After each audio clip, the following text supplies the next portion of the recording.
Morning all of you. Welcome to Harshit YouTube channel. ఈరోజు క్లాస్లో మనం ఇక్కడ జనవరి కరెంట్ అఫైర్స్ భాగంలో వెరీ ఇంపార్టెంట్ విషయాలు ప్రీవియస్ వీడియోస్లో మనం డిస్కస్ చేసామండి.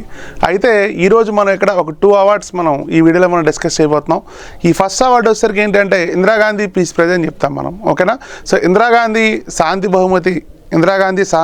బహుమతి సంబంధించిన విషయాలు. అయితే ఇందిరాగాంధీ పీస్ ప్రైజ్ అనేది ఫస్ట్ మనకి 1986 అండి. ఏ సంవత్సరంలో పెట్టారంటే 1986, ఓకేనా. సో 1984లో మనకి ఇందిరాగాంధీ గారు మరణించడం జరిగింది. సో అయితే రాజీవ్ గాంధీ ప్రధానమంత్రి అయిన తర్వాత ఈ అవార్డుని ఎస్టాబ్లిష్ చేశారు. Very important. అయితే ఈ అవార్డు ఎప్పుడు పెట్టారంటే 1986లో పెట్టారు.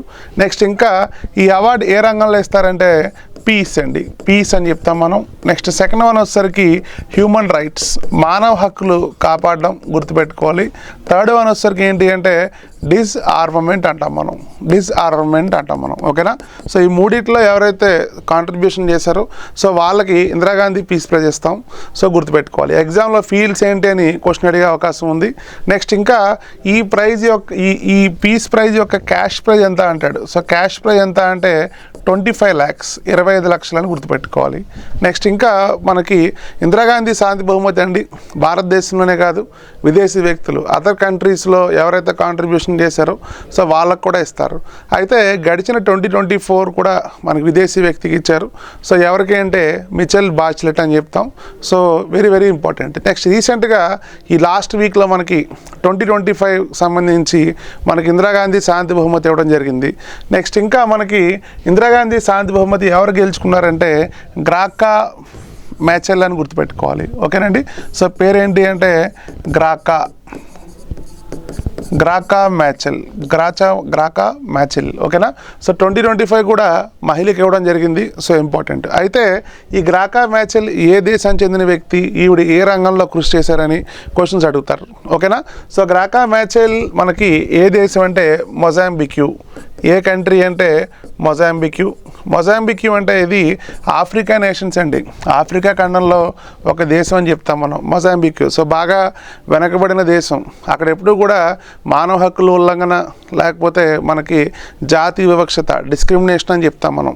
వీటిపైనే ఫైట్ చేసిన వ్యక్తులకి అవార్డులు ఇస్తారు.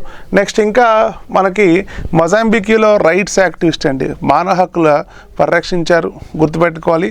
నెక్స్ట్ ఇంకా ఈవిడ ఏ రంగాల్లో కృషి చేశారంటే ఇక్కడ ఎడ్యుకేషన్. నెక్స్ట్ ఇంకొకటి హెల్త్ అండి, ఓకేనా, హెల్త్.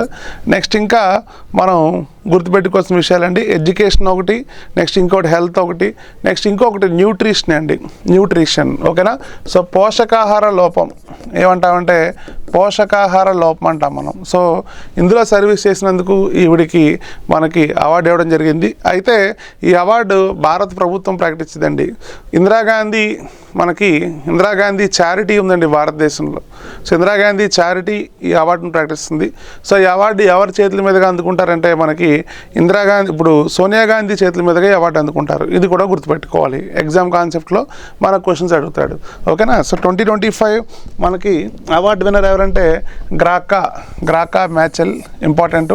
నెక్స్ట్ 2024 అవార్డు రీసెంట్గా, అది కూడా మనకి 2 months బ్యాక్ ఇవ్వడం జరిగిందండి. సో ఎవరికి అంటే మిచెల్ బాచ్లెట్. సో ఎగ్జామ్లో కన్ఫ్యూజ్ అవ్వకూడదు. 2024లో కూడా ఉమెన్కి ఇచ్చారు, 2025లో కూడా ఒక ఉమెన్కి ఇవ్వడం జరిగింది. సో ఎగ్జామ్ కాన్సెప్ట్లో గుర్తుపెట్టుకోవాలి. ఇందిరాగాంధీ శాంతి బహుమతి, ఓకేనండి. సో భారతదేశంలో ఫ్రీడమ్ ఫైటర్స్ కానీ సో గతంలో పనిచేసిన ప్రధానమంత్రుల యొక్క పేర్లతో కానీ అవార్డులు పెట్టడం జరుగుతుంది. సో ఆ అవార్డులు ఖచ్చితంగా ఎగ్జామ్లో క్వశ్చన్స్ అడుగుతాడు. ఎగ్జాంపుల్ మనకి ఇందిరాగాంధీ శాంతి బహుమతి, నెక్స్ట్ ఇంకొకటి గాంధీ శాంతి బహుమతి అంటాం మనం, ఇంకోటి ఏంటంటామంటే గాంధీ పీస్ ప్రైజ్ అంటాం మనం, ఓకేనా. సో భారతదేశంలో గొప్ప వ్యక్తులపైన పెట్టిన అవార్డులు ఖచ్చితంగా మనకు పరీక్షల్లో క్వశ్చన్స్ అడుగుతారు. నెక్స్ట్ ఇంకా మనకి ఈ అవార్డుకి సంబంధించి జీకే ఇంపార్టెంట్. నెక్స్ట్ ఈ అవార్డుకి సంబంధించి కరెంట్ అఫైర్స్ కూడా ఇంపార్టెంట్ అండి, ఓకేనా. సో నెక్స్ట్ అవార్డుకి మనం మూవ్ అవుదాం. నెక్స్ట్ అవార్డు వచ్చేసరికి ఏంటి అంటే ఒక ఇంటర్నేషనల్ ప్రైజ్ అండి, చాలా ఇంపార్టెంట్. ఎందుకంటే పర్యావరణ రంగంలో ఎన్విరాన్మెంట్ కాన్సెప్ట్లో అసలు ఎటువంటి అవార్డ్స్ ఉన్నాయి ప్రపంచంలో. సో ఎన్విరాన్మెంట్కి సంబంధించి అవార్డ్స్ ఏ విధంగా ఉన్నాయి, సో వాటికి సంబంధించిన విషయాలు కూడా గుర్తుపెట్టుకోవాలి. సో అటువంటి అవార్డు ఏం చెప్తామంటే మనం టైలర్ ప్రైజ్ అంటాం మనం, ఓకేనా. సో టైలర్ ప్రైజ్, ఈ టైలర్ ప్రైజ్ అనేది మనకి 1973 ఓకేనండి. సో ఏ సంవత్సరంలో మనకి టైలర్ ప్రైజ్ పెట్టారు అంటే 1973 అండి, 1973 సంవత్సరంలో ఈ టైలర్ ప్రైజ్ పెట్టారు. నెక్స్ట్ ఇంకా ఈ అవార్డు ఎవరు ఇస్తారంటే యూనివర్సిటీ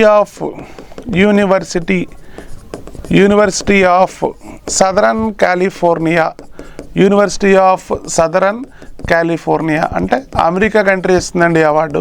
చాలా చాలా ఇంపార్టెంట్. ఓకేనా.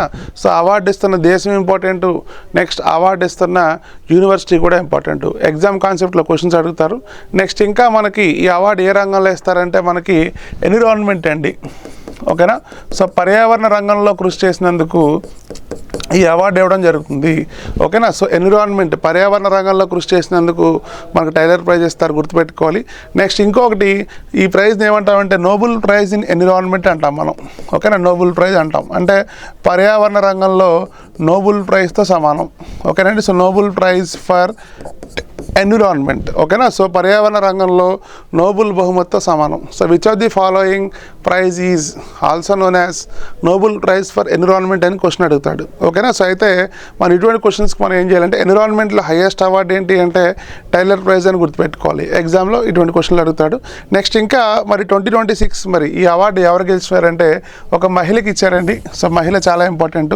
సో మహిళ పేరు ఏంటి అంటే టాబీ కియర్స్.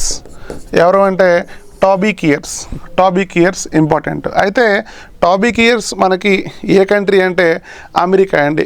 అమెరికన్ బయాలజిస్ట్ అని చెప్తాం మనం. ఓకేనా. సో ఈవిడ ఏ దేశానికి చెందిన వ్యక్తి అంటే అమెరికా. సో అమెరికన్ బయాలజిస్ట్ అని గుర్తుపెట్టుకోవాలి. ఓకేనండి. సో ఈవిడ రీసెర్చ్ చేసిన ఫీల్డ్ ఏంటి అంటే ఫంగస్ అని గుర్తుపెట్టుకోవాలి. ఎగ్జామ్ కాన్సెప్ట్లో మనకి క్వశ్చన్స్ ఖచ్చితంగా అడుగుతారు. సో గెలుచుకున్న వ్యక్తి ఏ దేశం, నెక్స్ట్ గెలిచిన వ్యక్తి ఏ రంగంలో కృషి చేశారు, సో ఆవిడ యొక్క స్పెషాలిటీ ఏంటి అని క్వశ్చన్స్ అడుగుతాడు. ఓకేనా. నెక్స్ట్ ఇంకా ఈ అవార్డు యొక్క క్యాష్ ప్రైజ్ ఎంత అంటే $2.50 lakh. ఓకేనా. సో $2,50,000 గుర్తుపెట్టుకోవాలి. ఓకేనండి. సో టైలర్ ప్రైజ్కి క్యాష్ ప్రైజ్ ఉంది. ఆ క్యాష్ ప్రైజ్ ఎంత అంటే $2,50,000. Very very important. ఎగ్జామ్లో ఖచ్చితంగా ఇటువంటి క్వశ్చన్స్ వస్తాయి. అయితే ఇంకా ఈవిడ గురించి మనం కొన్ని విషయాలు మనం చెప్దాం అక్కడ క్లారిటీగా. ఓకేనండి. సో టాబీ కియర్స్ ఒక సంస్థ స్థాపించారు. సో ఆ సంస్థ పేరేంటి అంటే SPUN అంటాం మనం. ఆ సంస్థ పేరేంటి అంటే SPUN. ఓకేనా. So SPUN organisation. సో ఓకేనండి. సో SPUN ఫుల్ ఫామ్ ఏంటంటే స్పెషల్ ప్రొటెక్షన్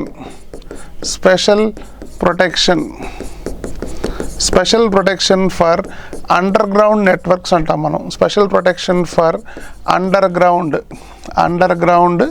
నెట్వర్క్స్. ఓకేనండి. సో ఒక సంస్థ స్థాపించారు. సో పరీక్షలు అడిగే అవకాశం ఉంది. సో సంస్థ పేరేంటి అంటే SPUN అని గుర్తుపెట్టుకోవాలి. ఓకేనండి.